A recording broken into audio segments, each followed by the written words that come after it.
أعوذ بالله من الشيطان الرجيم. بسم الله الرحمن الرحيم.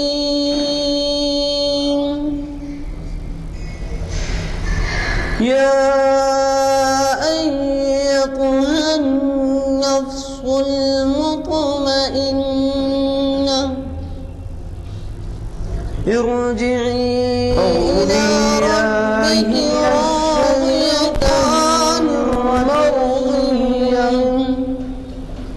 فادخلي في الرحمن الرحيم وادخلي جنتي.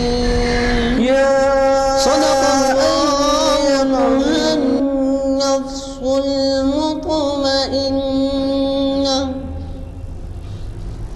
ارجعي إلى ربك راضية مرضية فادخلي في عبادي وادخلي جنتي. صدق الله العظيم. میری نماز ہے، یہی میرا وضو ہے، یہی میری نماز ہے، یہی میرا وضو. میری نواؤں میں ہے میرے جگر کا لہو. صحبت اہل صفا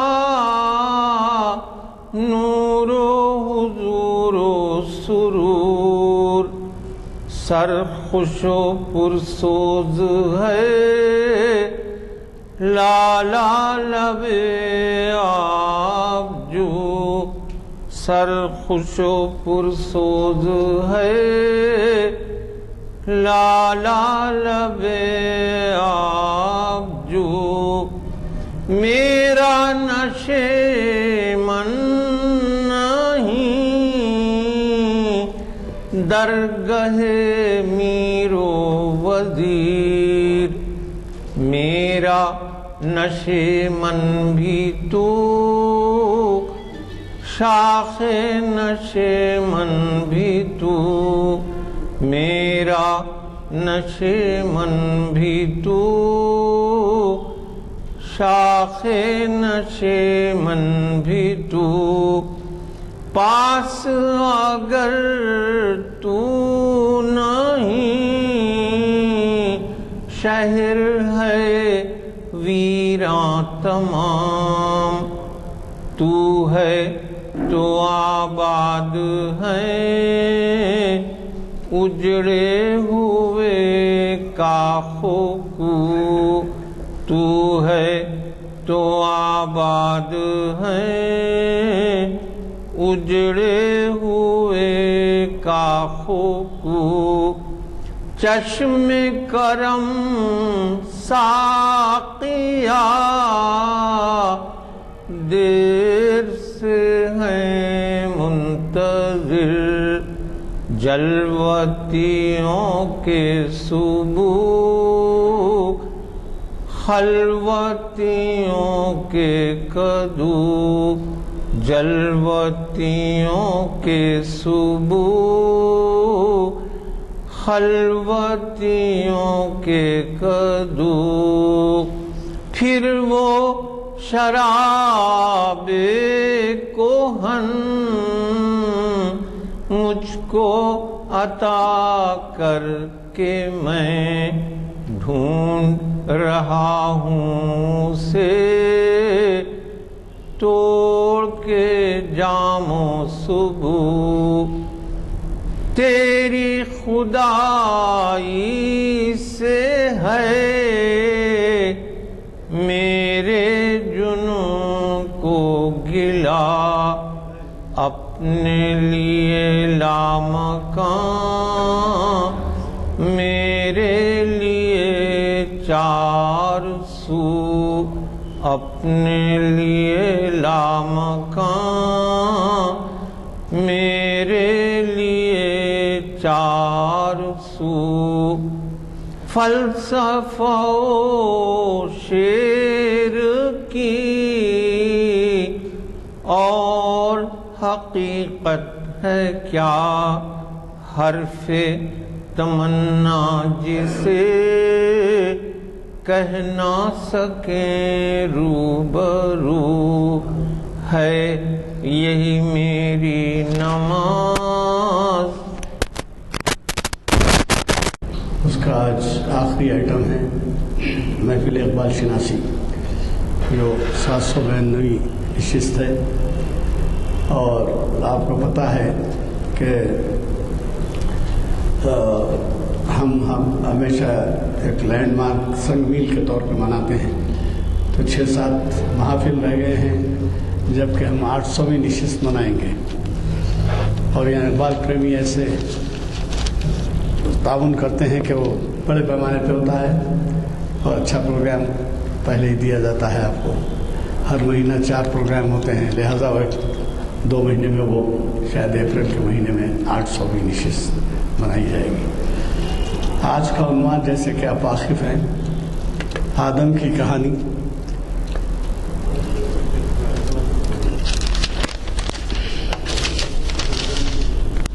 آدم کی کہانی اقبال کی زبانی آج کا عنوان ہے، اور اسے مخاطب کر رہے ہیں آپ کے جانے پہچانے مقرر جناب محمد ضیاء الدین نیر صاحب، اقبالیات کے جو اسکالر ہیں، اور شاید اب تک 125 سے زائد محافل مخاطب کر چکے ہیں، نہ صرف اس میں بلکہ تاریخ اسلام اور دیگر۔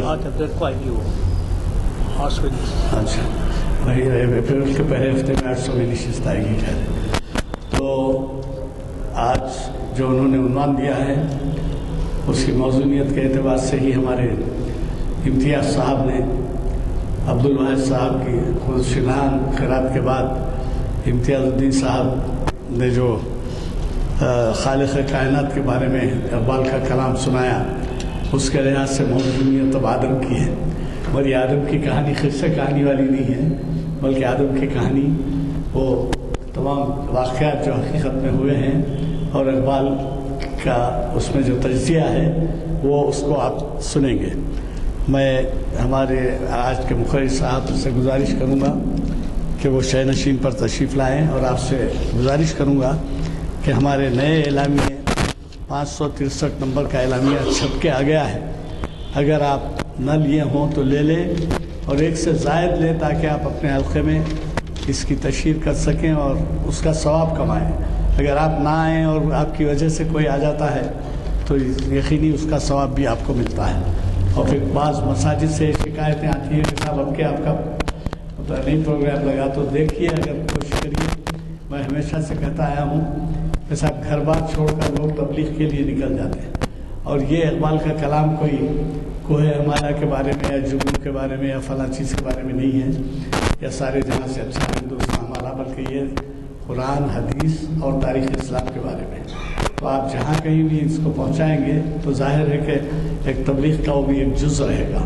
میری گزارش کے مطابق اگر آپ توجہ فرمائیں تو بہت سے لوگ اس کا استفادہ کر سکتے ہیں، اور آج پڑھنے کے لیے لوگوں کے پاس وقت نہیں ہے، گھنٹوں بیٹھنے کے ٹی وی کے سامنے وقت ہے لیکن مطالعے کے لیے وقت نہیں ہے، لہذا گزارش ہے کہ ایسے ہمت افزائی ایسے لوگوں کی کریں جو اس جانب راغب ہو سکتے ہیں اور اس سے استفادہ کر سکتے ہیں۔ میں آج کے ہمارے مقرر صاحب سے گزارش کرتا ہوں کہ وہ شہ نشین پر تشریف لائیں اور ہمیں اپنے دیے ہوئے مقدس عنوان سے مخاطب فرمائیں۔ رحیم، محترم Ghulam Yazdani sahab senior advocate convener محافل، ڈاکٹر شمشاد حسین صاحب، جسٹس اسماعیل صاحب، افتخار حسین صاحب، امتیاز الدین صاحب، بزرگوں اور دوستوں، السلام علیکم ورحمۃ اللہ وبرکاتہ۔ ابھی جیسا کہ کنوینر محافل نے اس محافل کا تعارف کراتے ہوئے کہا کہ 7-8 محفلوں کے بعد 8ویں سینچری ہو جائے گی. ادھر کوہلی سنچریاں کر رہا ہے, ادھر یزدانی صاحب سنچریاں کر رہے ہیں. تو بس کاش کہ ان سنچریوں سے فائدہ یہ ہو کہ کچھ ہم سیکھیں اور ہم فتح یاب ہوں, کامیاب ہوں عمل کے بعد. تو چنانچہ وہ ایک بات یہ یاد آئی کہ عام طور پہ ملینیمز کا بہت چلا تھا چرچا. ملینیم میں اس ملینیم کے 19ویں صدی کی شاعری, 20ویں صدی کی شاعری کا انتخاب, یا اس طرح سے مختلف کام جو ہے اس سنچری میں ہم نے کیا کیا. تو آنے والی سنچری میں 21ویں صدی میں ہم کیا کرنے والے ہیں. تو زندہ قومیں جو ہوتی ہیں وہ ایک پلاننگ کرتی ہیں اس کو, کہ اپنا جائزہ لیتے ہیں ہم نے کیا کیا کیا نہیں کیا. تو خود سے خود جو ہے حالات بدلتے نہیں جب تک کہ ہم کچھ نہیں کریں. یہ معروف بات ہے. تو وہ بھی اگرچہ کہ بہت عام طور پہ مشہور شعر ہے, لیکن اس کو معنویت کو ہم سمجھیں کہ عمل سے زندگی بنتی ہے جنت بھی جہنم بھی, یہ خاکی اپنی فطرت میں نہ ناری ہے نہ نوری ہے. تو خاکی کی جگہ اگر ہم صدی رکھ دیں, یہ صدی یہ سال بھی نہ نوری ہے نہ ناری ہے جب تک کہ ہم کچھ اس کے لیے کریں نہیں.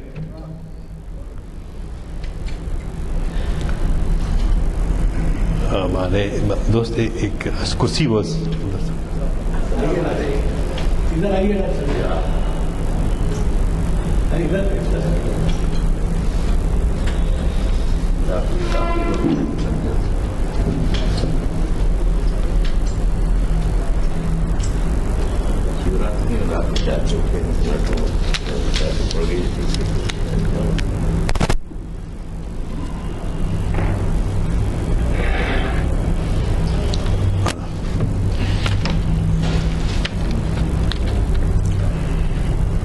محترم ایم تقی خان صاحب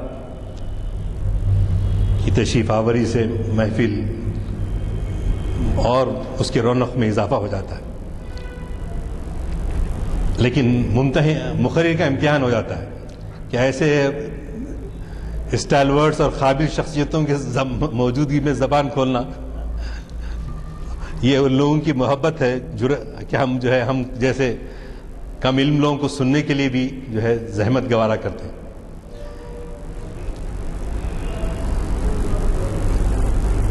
تو میں عرض کر رہا تھا کہ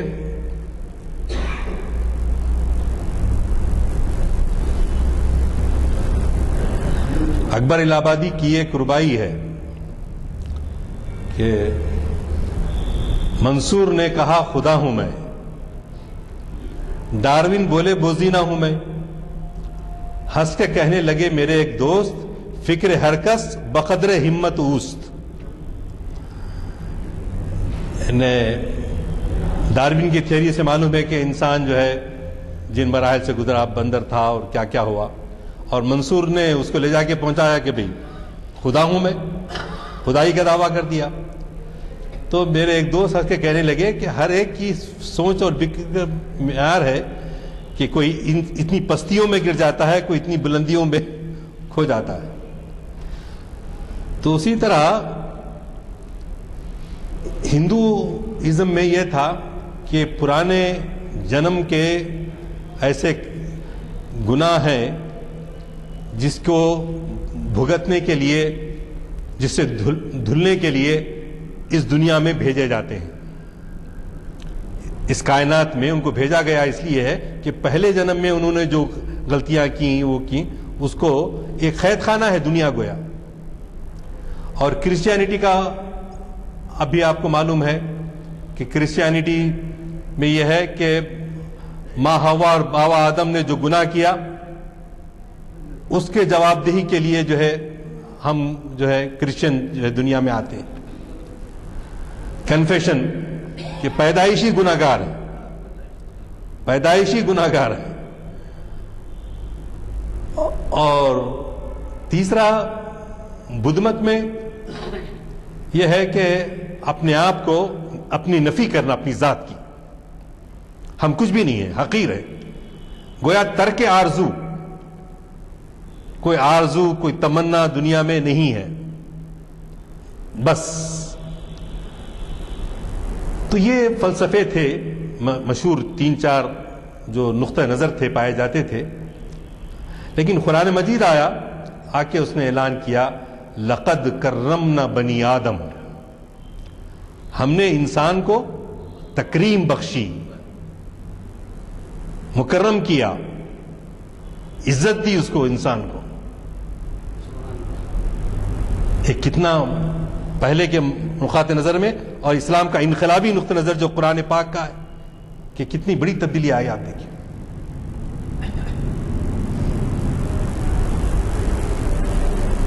تو اس کو سورہ بقرہ کی 3 رکوع میں پورا اگر ہم اس کو تفصیل سے پڑھے غور و فکر سے تو ہم کو معلوم ہوتا کہ انسان آخری دنیا میں جو بھیجا گیا ہے کیا مقام ہے. وَإِذْ قَالَ رَبُّكَ لِلْمَلَائِكَةِ إِنِّي جَاعِلٌ فِي الْأَرْضِ خلیفہ، کہ اللہ تعالیٰ نے فرشتوں سے کہا میں اپنا نائب وائسرائے جو ہے دنیا میں بھیج رہا ہوں. تو فرشتوں نے کہا قالوا اتجعل فيها من يفسد فيها ويسفك الدماء، انہوں نے کہا کہ آپ ایسی مخلوق کو پیدا فرما رہے ہیں جو خون خرابہ کرنے والی ہے، فساد پیدا کرنے والی ہے، جبکہ ہم نحن نسبح بحمدک ونقدس لک، جبکہ ہم تیری تحمید بیان کرتے ہیں، تقدیس بیان کرتے ہیں، تسبیح ہم بیان کرتے ہیں. لیکن اس کے بعد پھر آپ کو ایسی ضرورت کیوں پڑ رہی ہے نائب مخلوق پیدا کرنے کی؟ تو ہمارے پروفیسر تحقیق خان سب تو ایسا نہیں کہتے، لیکن بعض ٹیچر پہلے کہتے تھے ایسا. بچے سوال کرے تو ڈسکریج کرتے تھے ہمارے زمانے میں پہلے، ارے کیا ہے I know it better you shut up, بلکہ جو ہے ٹیچر جو ہے ان کو بٹھا دیتے تھے.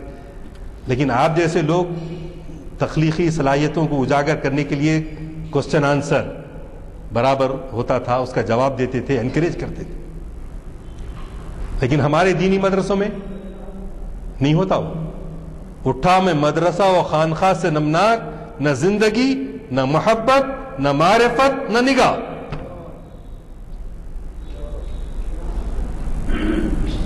بس ڈنڈا لے کے بھاگتے رہتے، پڑھا نہیں پڑھا بلکہ یاد کرا نہیں کرا قرآن. تو یہ اپروچ جو کس کو، ہر انسان بنی آدم، صرف مسلمان بلکہ نہیں بولے اللہ میاں، سارے انسان بنی آدم کیا ہے؟ مسجود ملائک ہے. فرشتوں نے اس کو سجدہ کیا، اور نہ صرف مسجود ملائک ہے بلکہ مسجود ملائک کے ساتھ ساتھ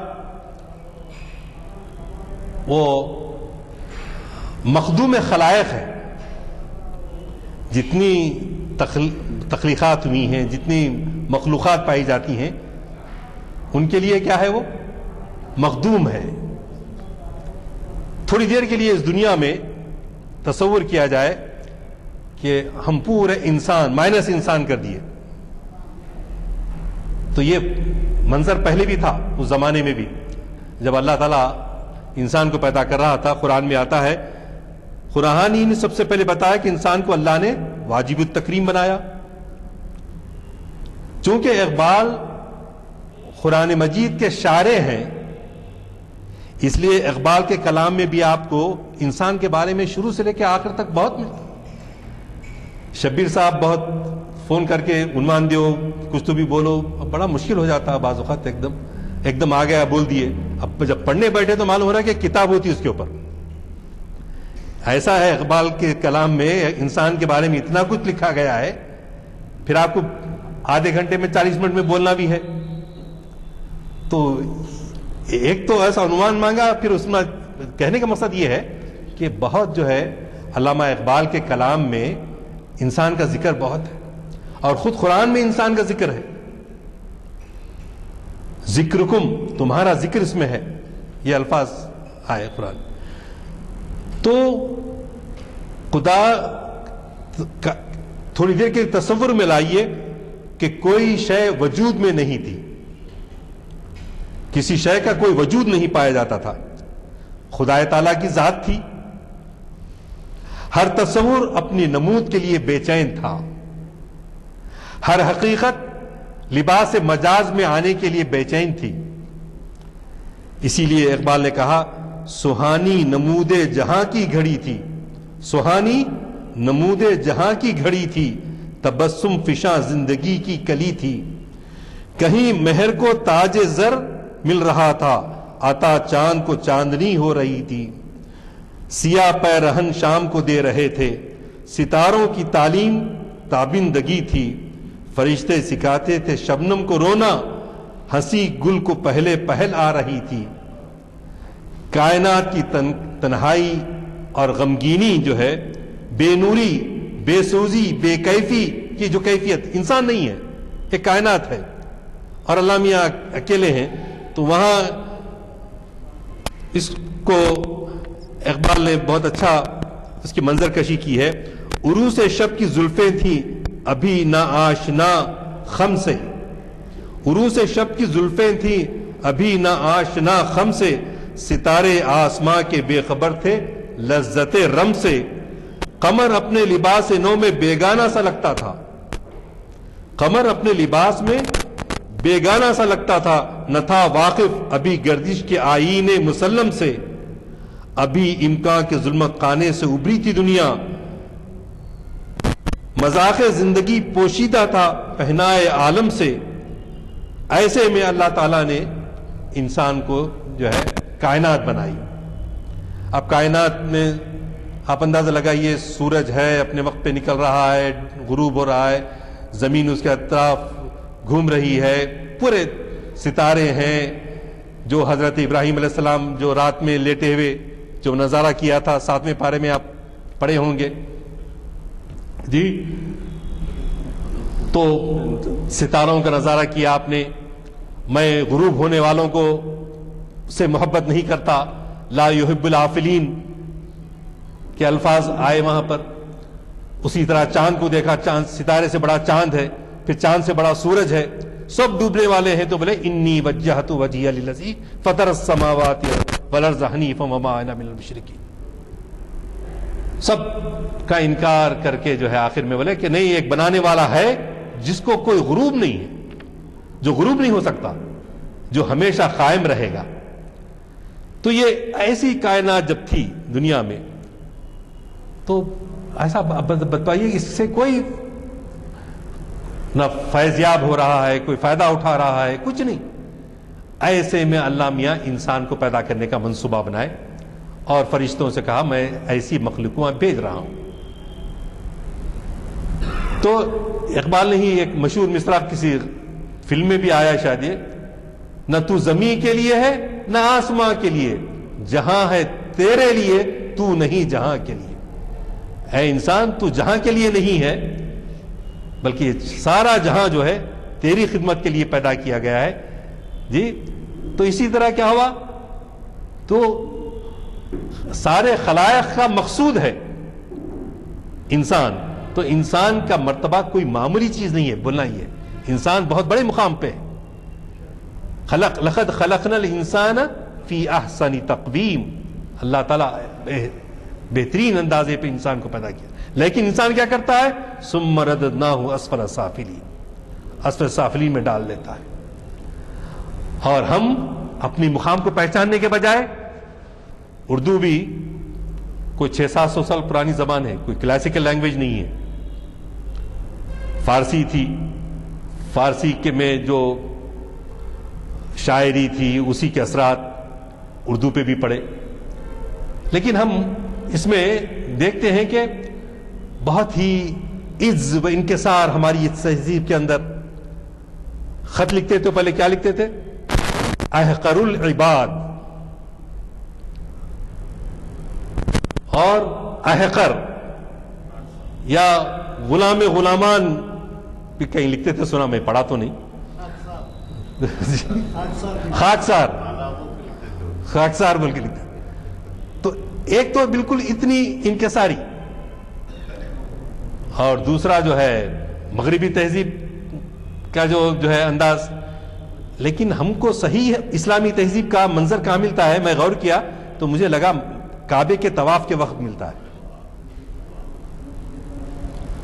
آپ کو پہلے 3 چکر جو کرنے ہیں رمل کے جو ہے اکڑ کر چلنے کی، غرور کے لیے نہیں،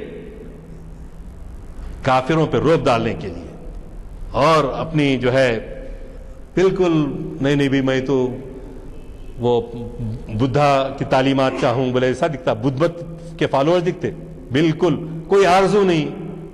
سورج سے جو ہے ہمیشہ ایسا معلوم ہوتا ہے کہ کیوں پیدا ہوا کی، کوئی بھی جو ہے دیکھنے سے انکار کرے، کیا بھئی ہمیشہ روتے رہتا ہے بھاگے جیسا. تو ایسا دراصل اپنی کیفیت جو ہے انسان اپنے صحیح مقام کو پہچانے.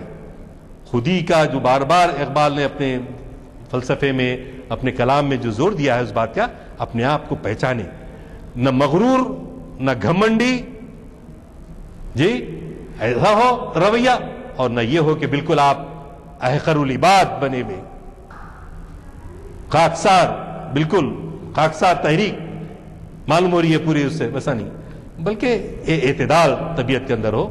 اس لیے اسلام کی تعلیمات میں جو ہے اعتدال، معتدل تعلیمات جو ہے دی گئی. جب اللہ تعالیٰ نے دیکھا کہ اب یہ انسان کو یہاں پر پیدا کرنا ہے، تو اس کو اقبال نے کتنے اچھے الفاظ میں اقبال کہہ اٹھتے ہیں، نارازد عشق کے خونی جگرے پیدا شد، حسن لذیذ کے صاحب نظر پیدا شد. اسلم جیرات پوری نے اس کا اردو میں ترجمہ کیا منظوم. لکھتے ہیں، عشق چیخ اٹھا کہ ایک خونی جگر پیدا ہوا، عشق چیخ اٹھا ایک خونی جگر پیدا ہوا، حسن کانپ اٹھا کہ ایک صاحب نظر پیدا ہوا. مسکرا کر یہ ملائک سے کہا ابلیس نے، مسکرا کر یہ ملائک سے کہا ابلیس نے، لو تمہارا ایک حریف تازہ پیدا ہوا. چرخ سے آئی ندا اے ساکنان بحر و بر، ایک جہاں آشوب ظالم فتنہ گر پیدا ہوا. جس کی خاطر یہ زمین و آسمان چکر میں تھے، مادر فطرت کا وہ نور نظر پیدا ہوا. فرشتے جو ہے محو حیرت تھے کہ بالآخر ایسی کون سی خصوصیات ہیں جو انسان کو ہم کو سجدہ کرنا پڑ رہا ہے. اور فرشتے سجدہ نہیں کیے، انسان کو ایکسل جن تھا وہ ابلیس جو تھا. ابلیس کے معنی کیا؟ سراپا افسردگی جس پہ لعنت برس رہی ہے، سمجھے، وہ ابلیس. اور ابلیس کوئی فرشتہ نہیں تھا بلکہ جن تھا. تو اب اگر اس عنوان کو مختصر سے بھی مختصر کریں ہم تو 5 حصوں میں تقسیم کر سکتے ہیں. ایک، تخلیق کائنات، کائنات کیسے پیدا کی گئی، کیوں پیدا کی گئی اور کیا ہے. دوسرا، پیدائش آدم، آدم کی تخلیق کا مقصد کیا ہے، آدم کا کیا مقام ہے. اور حبوط آدم، آدم علیہ السلام کا دنیا میں بھیجا جانا، جنت سے دنیا میں بھیجا جانا. اس کے بعد آدم کی لمبی نیند، کئی ہزار برس تک سوتے رہے. اس کے بعد اس کی بیداری. یہ 5 عنوان میں اس کو تقسیم کر سکتے ہیں. تو اللہ میاں کیا کرے، انسان کو بنا کے پہلے باغ جینا میں، جنت میں جو ہے بھیجے، جاؤ تم رہو وہاں پہ. تو وہاں وہ انسان کی فطرت میں تھا. جا کے وہاں پہ انہوں جو ہے بولے یہ پیڑ یہاں کیوں لگا ہوا ہے، یہ کھانے کا مزہ ایسا کیوں ہے، یہ پھل ایسا کیوں نہیں ہے، یہ جو ہے پھول ایسا کیوں ہے، ایسا کیوں نہیں ہے. تو اللہ میاں بولے یہ سب نہیں، ہماری مرضی کے مطابق رہنا، تم ایسا تو وہاں انسان یہ کہتا ہے کہ میں ایسے دنیا میں رہنا نہیں چاہتا جہاں غلام بن کے رہنا ہے. وہ یہ کہتا ہے میں صاحب اختیار، وہ ارادے کی قوت رہنا چاہتا ہوں. میں اپنی مرضی سے سجاؤں گا اپنا ڈرائنگ روم. آپ کی جنت کے جیسا یہاں نہیں رہنا، وہاں نہیں رہنا، یہ پابندی کہاں کی بھائی ہے. انسان نے کہا تو یہ روش، اس پھول کا رنگ ایسا ہونا چاہیے، اس پھل کے ذائقے میں یہ تبدیلی ہونی چاہیے. آدم ہماری دی ہوئی ترتیب میں کوئی تبدیلی نہیں ہوگی. اللہ نے کہا، آدم نے سر اٹھایا اور کہا کہ معاف فرمائیے، جس جگہ مجھے رہنا ہے اس کی ترتیب میری پسند کے مطابق ہوگی. یا دنیا میں آپ جہاں بیچ رہے ہیں وہاں میں اپنی مرضی سے رہوں گا. تو فرشتے آدم کو جو ہے رخصت کرتے ہیں، جنت سے رخصت کرتے ہیں. عطا ہوئی تجھے روز شب کی بیتابی، خبر نہیں کہ تو خاکی ہے یا کہ سیما بھی. سنا ہے خاک سے تیری نمود ہے لیکن تیری سرشت میں ہے کوکبی و مہتابی. جمال اپنا اگر خواب میں بھی تو دیکھے، ہزار ہوش خوشتر تیری شکر خوابی. گراں بہا ہے تیرا گریہ سحر گاہی، اسی سے ہے تیرے نخل کوہن کی شادابی. تیری نوا سے ہے بے پردہ زندگی کا ضمیر، کہ تیرے ساز کی فطرت نے کی ہے مزرابی. فرشتے آدم سے خطاب کرتے ہوئے کہتے ہیں کہ قدرت کی طرف سے تجھے دن رات کی ایک بے قراری عطا ہوئی ہے. یہ بے قراری کی کیفیت کیا ہے؟ یہ عشق حقیقی، اللہ کی طرف لوٹنے کا جو جذبہ. اللہ ہی بہتر جانے کہ تو مٹی سے بنایا گیا ہے یا پارے سے. یہ سیما بھی جو کیفیت ہے، ان اشعار میں انسان کے فطری کمالات پر روشنی ڈالی گئی ہے. بے قراری گویا جذبہ عشق ہے، جس کی بنا پر انسان محبوب حقیقی کی تلاش میں لگا رہتا ہے. اگرچہ ہم نے یہ سنا ہے کہ تیرا وجود خاک سے ہے، تو مٹی سے تخلیق ہوا ہے، لیکن تیری فطرت میں تو چاند اور ستاروں کی سی چمک دمک اور بلندی دکھائی دے رہی ہے. یعنی انسان کو قدرت کی طرف سے جو کمالات اور جوہر عطا ہوئے ہیں، ان سے وہ خود میں مذکورہ خوبیاں پیدا کر سکتا ہے. اگر تو خواب میں بھی اپنا جمال یعنی جوہر و کمال دیکھ لے تو تیری گہری میٹھی نیند ہزار ہوشوں یعنی بیداریوں سے بھی کہیں زیادہ بہتر ہو. تو صبح سویرے خدا کے حضور عاجزانہ گریہ وزاری کرتا ہے، وہ بہت ہی قدر و قیمت والی شے ہے. اور تیری یہی گریہ وزاری تیرے پرانے درخت یعنی زندگی کے پرانے درخت میں تر و تازگی پیدا کرتی ہے. اسی سے تو حقیقی زندگی گزارتا ہے.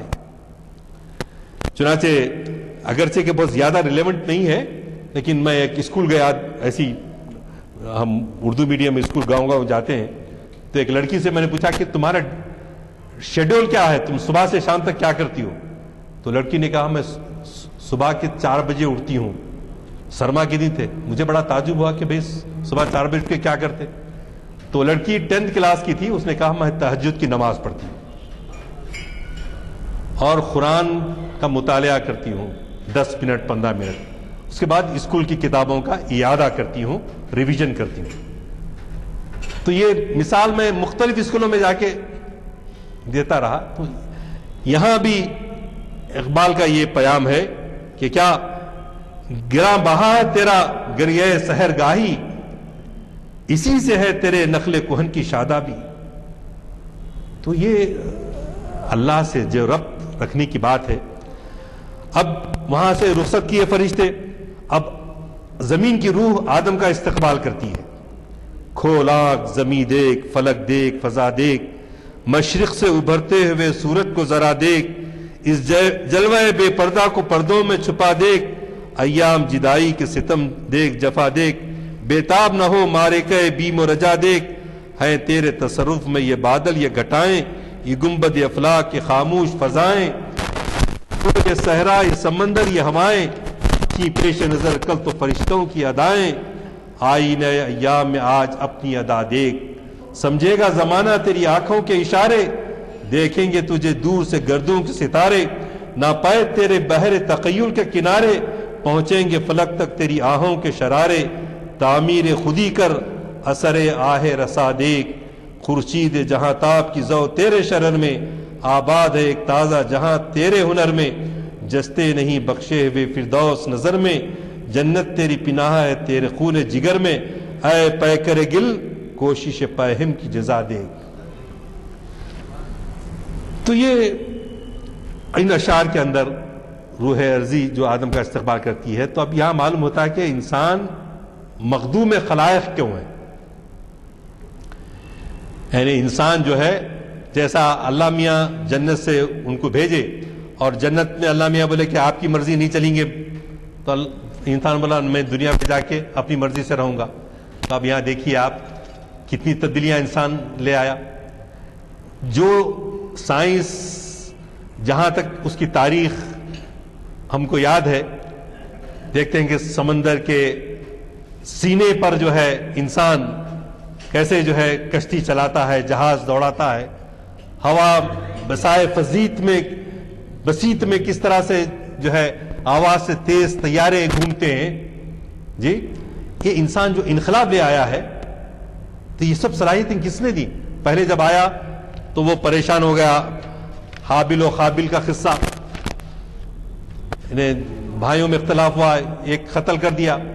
قتل کرتے ساتھ ہی وہ چہرہ لے کے اپنے ہاتھوں پہ وہ باقی دھڑ جو ہے وہ بھائی کے پیچھے بھاگ رہا. وہ بھائی جو جس کے ہاتھ میں تبرہ تھا یا وہ تلوار تھی وہ لے کے آگے بھاگ رہا اور پیچھے بھائی اپنا سر لے کے پیچھے بھاگ رہا. تو یہ انسان جس کے فساد کا ڈر فرشتوں نے ابتدا ہی میں کہا تھا کہ ایسی مخلوق کیوں پیدا فرمائی جو دنیا میں فساد کرنے والی ہے, تو پہلے فساد ہوا اور ایک بھائی نے دوسرے بھائی کا قتل کیا اور اس کے بعد انسان حیرت زدہ رہ کے سوچنے میں بہت ہزاروں برس وہ سوچتا رہا. اس کے بعد اس نے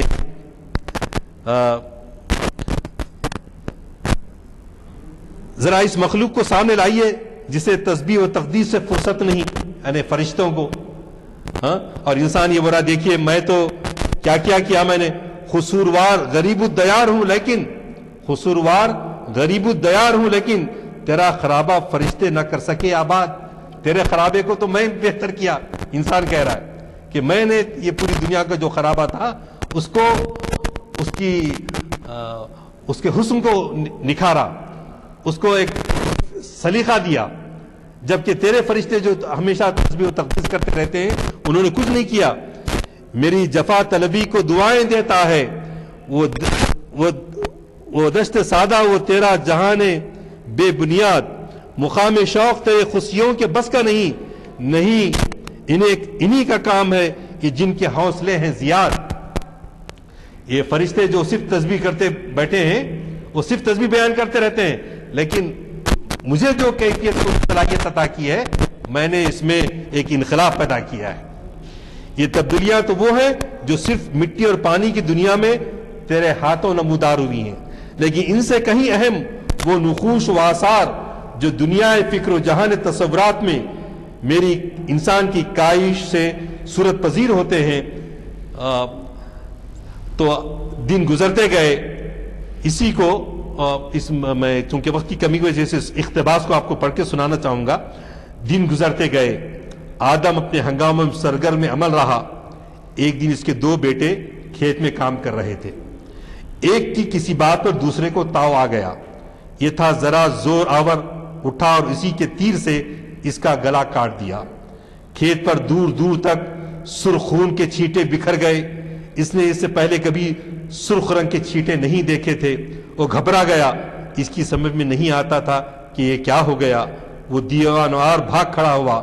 اس نے اپنے پیچھے کسی کے پاؤں کی آہٹ سنی, مڑ کر دیکھا تو اس کا بھائی اپنا سر ہتھیلی پر لیے اس کے پیچھے پیچھے بھاگ رہا تھا. اس منظر سے اس پر وحشت سی چھا گئی. یہ پہلا دن تھا کہ اسے ڈر معلوم ہوا. وہ جتنی تیزی سے بھاگتا اس کا بھائی اسی رفتار سے اس کا پیچھا کرتا. کام کرنے والے یہی دونوں بھائی تھے. دونوں اس افراتفری میں پڑ گئے, ایک کے پیچھے دوسرا, ایک کے ہاتھ میں کھلا ہوا خنجر, دوسرے کی ہتھیلی پر کاٹا ہوا سر. زمین خون کے چھینٹوں سے لال ازار. ان کی کھیتیاں اجڑ گئیں, باغ ویرا ہو گئے, مکان گر گئے. غاروں میں چھپے ہوئے درندے پھر سے باہر نکل آئے. پہاڑوں میں رکے ہوئے طوفان دوبارہ امنڈ آئے. مسرتوں کے چشمے سوکھ گئے, شادابیوں کے پھول مرجھا گئے. صحن عالم قتلگاہ بن گیا. جس پتھر کو اٹھایا نیچے سے خون کا فوارہ ابھر آیا. جس شاخ کو توڑا لہو کے قطرے ٹپکنے لگے. دنیا کا ہر بناؤ بگاڑ میں اور ہر تعمیر تقریب میں بدل گئی۔ آدم کی ان وحشت سامانیوں کو فرشتے تعجب کی نگاہ سے دیکھتے اور کہنے لگے کہ کیا ہم کہتے نہ تھے کہ انسان جا کے دنیا میں فساد پیدا کرے گا؟ ابن آدم بھی یہ سب کچھ سنتا لیکن یہ سمجھ میں کچھ نہ آتا کیا کرے۔ وہ ہزار چاہتا کہ اپنے خنجر کو اٹھا کر کہیں دور پھینک دے اور کسی طرح بھائی کا کٹا ہوا سر پھر سے اس کی گردن کے ساتھ جوڑ دے، لیکن وہ یہ نہ کر سکتا تھا۔ اس پر مایوسی چھانے لگی، وہ اپنے مستقبل سے ناامید ہونے لگا۔ وہ ایک چٹان پر بیٹھ گیا، نامراد، شرمندہ اور ناکام، ہتھیلی پر سر رکھ کر گہری سوچ میں ڈوب گیا اور اسی حالت میں سو گیا۔ آدم ہزاروں سال اسی طرح سویا رہا۔ سورج حسب معمول دن کو روشن کرتا، شام کو سناٹا چھاتا، لیکن انسان جو ہے سوتا ہی رہا فار اے لانگ ٹائم۔ آدم نے ہزاروں سال کے بعد آنکھ کھولی، اس کے جاگنے سے سارا عالم جاگ اٹھا۔ اس نے اپنی گرد و پیش نظر دوڑائی، جس دنیا میں وہ سویا تھا وہ دنیا کبھی کی ختم ہو چکی تھی، اب وہ ایک نئی دنیا میں تھا۔ روح کائنات ایک بار پھر بے نقاب ہو کر اسے سامنے آئی۔ اس نے پوچھا کہ یہ آواز کیا تھی، کہاں سے آئی اور کس نے دی؟ اس نے کہا یہ آواز خاک پاک حجاز سے آئی، بلال کے حلق سے نمودار ہوئی اور ساری دنیا کو قم باذن اللہ کہہ کر بیدار کر دی۔ خودی کا سر نہاں لا الہ الا اللہ، خودی ہے طیب فساں لا الہ الا اللہ۔ یہ مال و دولت دنیا، یہ رشتہ و پیون بتانے وہم گما لا الہ الا اللہ۔ یہ نغمہ فصل گل و لالا کا نہیں پابند، بہار ہو کے خزاں لا الہ الا اللہ۔ اس آواز کو اذاں کہتے ہیں، یعنی وحدت خالق اور وحدت آدم کا نعرہ انقلاب، وحدت الہ اور وحدت آدم، سارے انسان برابر ہیں، مساوی ہیں اور وائسرائے آف گاڈ ہیں، خلیفۃ اللہ فی الارض ہیں۔ یہ سحر جو کبھی فردا ہے کبھی ہے امروز، نہیں معلوم کہ ہوتی ہے کہاں سے پیدا۔ وہ سحر جس سے لرزتا ہے شبستان وجود، ہوتی ہے بندے مومن کی اذاں سے پیدا۔ تو مرد میمہ تو میر لشکر، نوری حضوری تیرے سپاہی، کچھ قدر اپنی تو نے نہ جانی، کچھ قدر اپنی تو نے نہ جانی، یہ بے سوادی یہ کم نگاہی۔ رہے گا تو ہی یہاں، رہے گا تو ہی جہاں میں یگانہ و یکتا، اتر گیا جو تیرے دل میں لا شریک لہو۔ اس پیام زندگی سے آدم کے دل میں نئی آرزوئیں پیدا ہوئی، وہ مایوسی کا دور ختم ہوا، اس کی آنکھوں میں چمک پیدا ہوئی، اس کی مایوسیوں امیدوں سے بدل گئیں، دنیا اس کو حسین نظر آنے لگی۔ نئے ارادوں اور نئے ولولوں سے وہ آگے بڑھتا ہے، دنیا کو تسخیر کرتا ہے۔ جب وہ کعبۃ اللہ پہنچتا ہے دیکھتا ہے کہ من دخلہ کان آمنا، جو اس میں داخل ہوا وہ اس کو امن نصیب ہوا، اس کو کامیابی نصیب ہوئی۔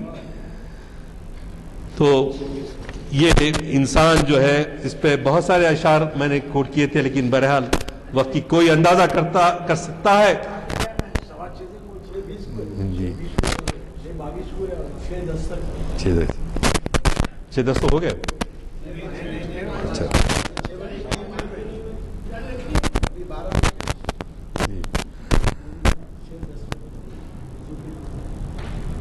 خدائے لم یزل کا دست قدرت، تو زباں تو ہے، یقین پیدا کر اے غافل کہ مغلوب گما تو ہے۔ پرے ہے چرخ نیلی فام سے منزل مسلمہ کی، ستارے جس کی گرد راہ ہو وہ کارواں تو ہے۔ کوئی اندازہ کر سکتا ہے اس کے زور بازو کا؟ نگاہ مرد مومن سے بدل جاتی ہے تقدیریں۔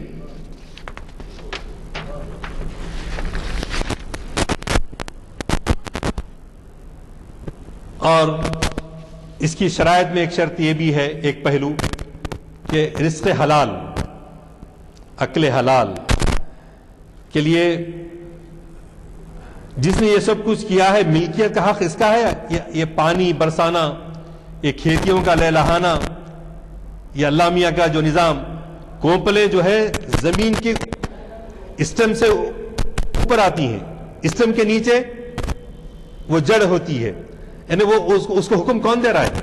کس کومپل کو اوپر اٹھنا ہے، کس جڑ کو نیچے جانا ہے، یہ کس کے حکم سے ہو رہا ہے؟ اگر ہم پوری کائنات میں غور کریں تو ایسا معلوم ہوا کہ کوئی نہ کوئی ہے جو چلا رہا ہے. تو اسی طرح اسی کے حکم سے یہ اجناس پیدا ہوتے ہیں. تو اب انسان اگر کسان ہل چلاتا ہے تو بولتے یہ اس کا حق ہے، لیکن اصل حقیقی مالک کون ہے؟ اللہ تعالیٰ ہے.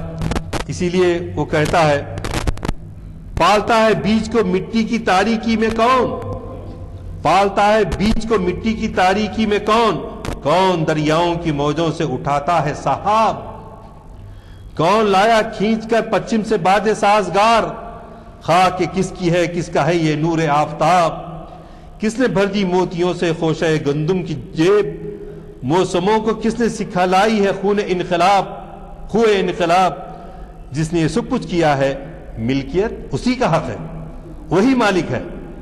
تو نائب الہی جو ہے مالک نہیں ہو سکتا، نائب ہی رہے گا. مالک کے حق کس کا ہے؟ اللہ ہی کا حق ہے. جس نے یہ سب کچھ کیا ہے ملکیت کا حق اس کا ہے یا تمہارا اور میرا؟ بس اتنا سال جس کی اوٹ زندگی کے ساتھ پڑ، جو یہ سب کچھ کرتا ہے اس کا نام رازق ہے. اور اتنی سی بات کہ سمجھ لینے سے سارے مسئلے حل ہو جاتے ہیں. اپنے رازق کو نہ پہچانے تو محتاج ملوک بادشاہوں کے محتاج، اور پہچانے تو ہے تیرے گدا دارا و جم. اور اگر کس نے خالق کو پہچانا ہے، رازق کو پہچانا ہے، تو تیرے گدا دارا و جم، گدا کون؟ دارا و جم بھی تیرے گدا ہو جاتے. ہماری میں حرام اور حلال کا یہی معیار ہے. جو رزق اس معاشرے سے ملے جس میں انسان صرف امین ہو، امانتدار ہے،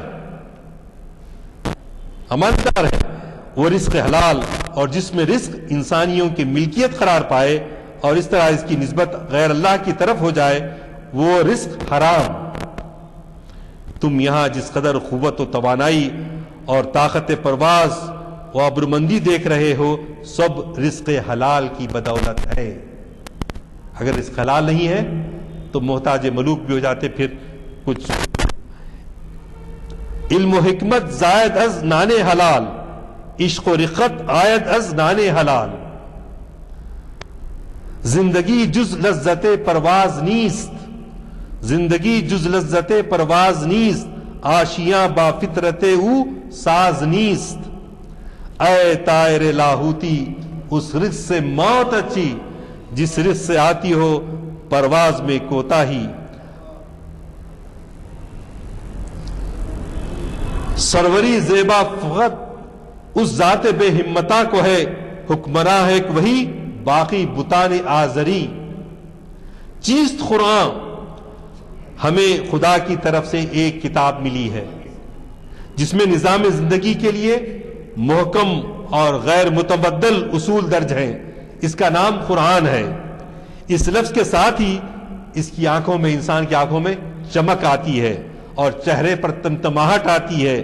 ایک ثانیے کے لیے گہری سوچ میں ڈوب کر اٹھا کر کہتا ہے چیست قرآن، خواجہ را پیغام مرگ، دستگیر بندے بے ساز و برگ. اس ضابطۂ زندگی کے محکم اصولوں کی روشنی میں ہم اپنے معاملات علم اور عقل کی روح سے طے کر سکتے ہیں. قرآن پاک ہمارا، تو اس کے بعد کیا ہے؟ ہر لحظہ جب قرآن پاک اگر آپ کا گائیڈ ہے، آپ کا رہنما ہے، راستہ قرآن ہے، رہنما محمد ہے، اور منزل ما کبریا است ہے. منزل کیا ہے؟ منزل ما کبریا است. راستہ قرآن ہے، رہنما محمد ہے. تو پھر کیا ہوتا ہے؟ ہر لحظہ ہے مومن کی نئی شان نئی آن. ہر لحظہ ہے مومن کی نئی شان نئی آن. گفتار میں کردار میں اللہ کی برہان. قہاری و غفاری، قدوسی و جبروت، یہ چار عناصر ہو تو بنتا ہے مسلمان. یہ راز کسی کو نہیں معلوم کہ مومن قاری نظر آتا ہے، حقیقت میں ہے قرآن، جس سے جگر لالا میں ٹھنڈک ہو وہ شبنم، دریاؤں کے دل جس سے دہل جائیں وہ طوفان۔ مومن کے جہاں کی حد نہیں ہے، مومن کا مقام ہر کہیں ہے۔ عالم ہے مومن جانباز کی میراث، مومن نہیں جو صاحب لولاک نہیں۔ ہر ایک مقام سے آگے مقام ہے تیرا، ہر ایک مقام سے آگے مقام ہے تیرا، حیات ذوق سفر کے سوا کچھ اور نہیں۔ یہ بہادر یار جنگ علیہ الرحمہ کے انتقال سے پہلے محفل اقبال سے بنجارہ ہل ہاشم صاحب جج کے مکان کو جانے تک آخری سانس تک یہی شعر ان کے زبان پہ ورد تھا، ہر ایک مقام سے آگے مقام ہے تیرا، حیات ذوق سفر کے سوا کچھ اور نہیں۔ یہ شہادت گاہ الفت میں قدم رکھنا ہے۔ لوگ آسان سمجھتے ہیں مسلمان ہونا۔ این دو حرف لا الہ گفتار نیست، این دو حرف لا الہ گفتار نیست، لا الہ جز تیغ بے زنہار نیست۔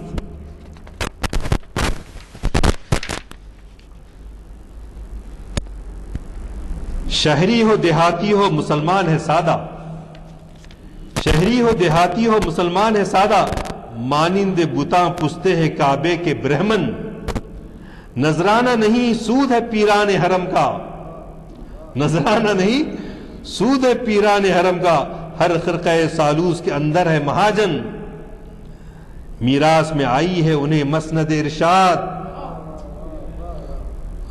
میراث میں آئی ہے انہیں مسند ارشاد، زاغوں کے تصرف میں عقابوں کے نشیمن۔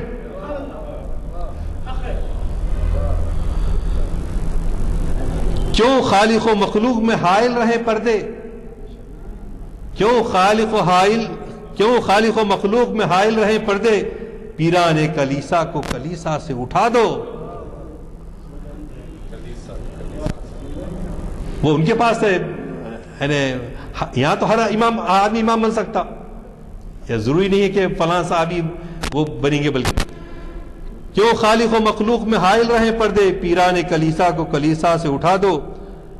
آخر میں برطرز گردوں مقام آدم است، یہ آسمان و زمین کے مقابلے برطرز گردوں مقام آدم است، اصل تہذیب احترام آدم است۔ یہ ہمارے موجودہ گورنمنٹ کے ذمہ داروں کو، ان کی پارٹی والوں کو سمجھانا ہے، برطرز گردوں مقام آدم است، اصل تہذیب احترام آدم است۔ عروج آدم خاکی سے انجم سہمے جاتے ہیں، عروج آدم خاکی سے انجم سہمے جاتے ہیں، کہ یہ ٹوٹا ہوا تارا مہ کامل نہ بن جائے۔ آخری شعر، کیونکہ شعروں کے حوالے سے گفتگو ختم ہو رہی ہے، سب سمجھدار اور جاننے والے لوگوں کا اجتماع ہے، اس لیے تشریح کی ضرورت نہیں ہے۔ اب آخر میں انسان پھر پوچھتا، باغ بہشت مجھے حکم سفر دیا تھا کیوں، کارے جہاں دراز ہے اب میرا انتظار کر۔ آپ کوئی سوال کرنا چاہیں؟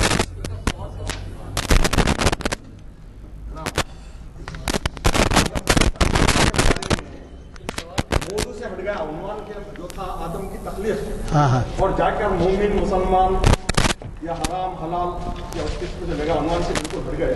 آدم کی تخلیق جو ہوئی تھی اس بارے میں عنوان سے سب ہٹ گیا، اور دوسرا اللہ تعالیٰ بول دیجیے مختصر۔ سب سے پہلے تو یہ کہ عنوان سے ہٹنے کی بات جہاں تک ہوئی ہے، بالکل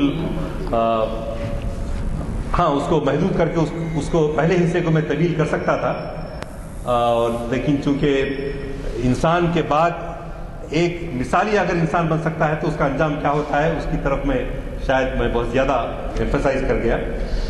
اور دوسری جو ہے، اللہ تعالیٰ نے اپنی روح اس میں پھونکی، نفخت فیہ من روحی، روحی الوہی شرارہ جس کو کہتے ہیں، اللہ نے انسان میں پھونکی، اس کی وجہ سے یقیناً اس کا مقام انسان کا جو ہے بلند ہو گیا۔